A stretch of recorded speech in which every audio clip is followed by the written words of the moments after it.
Welcome to this episode of A Real Change TV.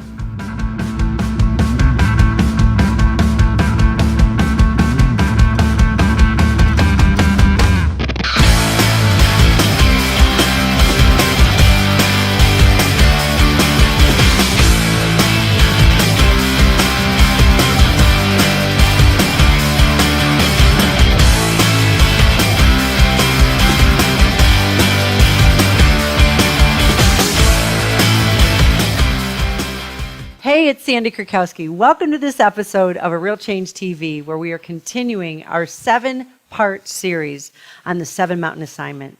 Grab your pen and paper. This mountain has got to be one of the ones that we've gotten so many emails about, so many questions, and people wondering the big question, what does it look like if I've been called there? Today's topic's the mountain of education.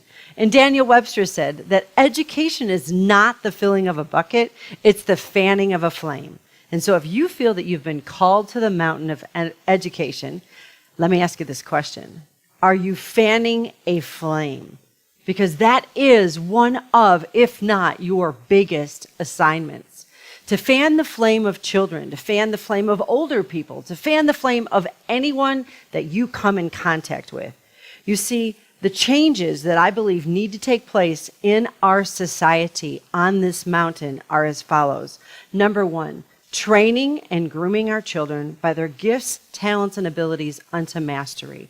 It is time that we reject the typical stereotype blending that we see in our society, where everyone's supposed to be a certain way, everyone's supposed to conform, and the main goal of education is to see how many clones we can create. Now, I realize there's a lot of teachers out there that this is going to resonate with.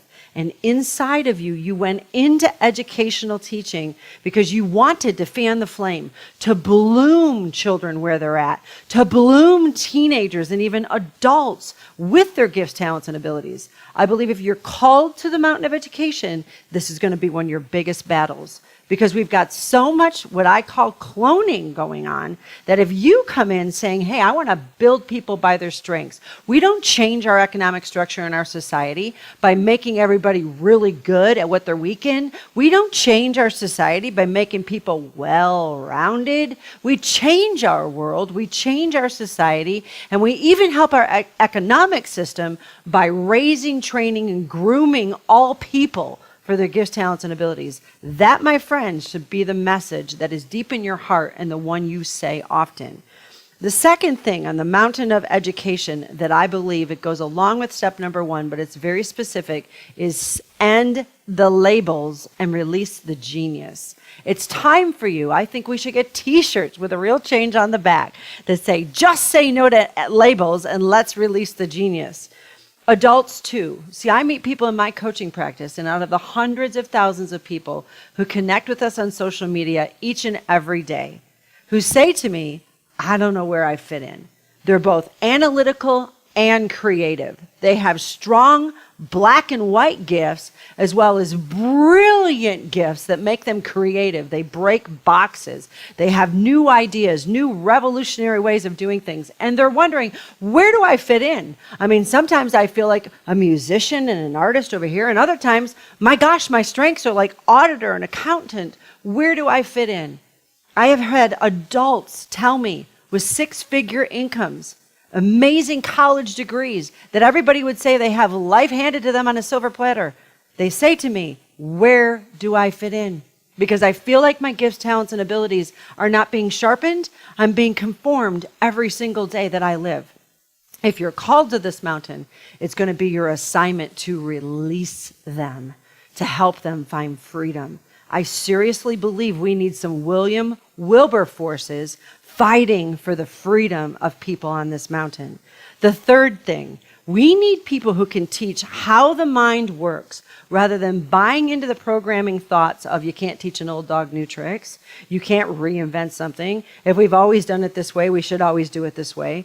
We need revolutionaries who are going to not only move forward with everything else that I've said, but teach people how to develop their mind, how to use their mind.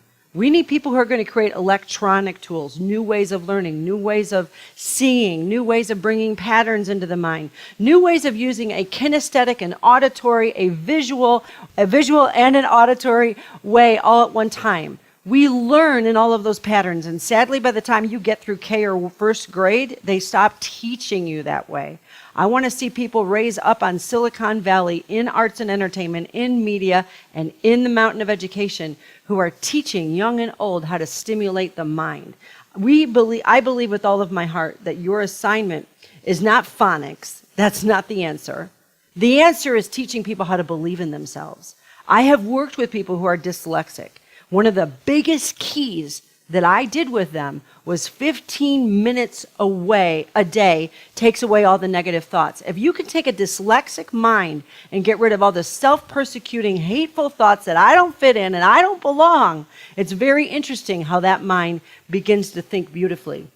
It is my conviction that a dyslexic mind is one who's creative and analytical, and you've got a little misfiring going on. Belief stimulates the mind. It stimulates the neurotransmitters. It helps people to think. I believe that your assignment is to inspire all minds. Restore the family unit as well, because they go hand in hand. I believe that learning needs to be cool, where becoming a geek is actually a fun thing to do, where understanding all aspects of the internet is required just as much as learning phonics was. People have noted that children who use social media actually have better spelling and reading comprehension that children don't. Now, obviously, parents, there's some rules and responsibilities for you in bringing that family unit together and having great communication with your kids through a social media culture. You can't lock them in a box forever. It's time to teach them how to release their genius, how to have phenomenal common sense, and moral values that will protect them. My friend, the revolutionaries that we need on this mountain are going to bring forth research, new ways of learning, new ways to get people to think, so that we can see people fulfilling not only their potential, but their divine call from God and assignment and where they're supposed to spend their lives. I'm so excited to be able to continue going through this training on the 7 Mountain Assignment with you. And next week, hold your horses, everybody. We're going into the mountain of government. I'll see you next week. Bye-bye.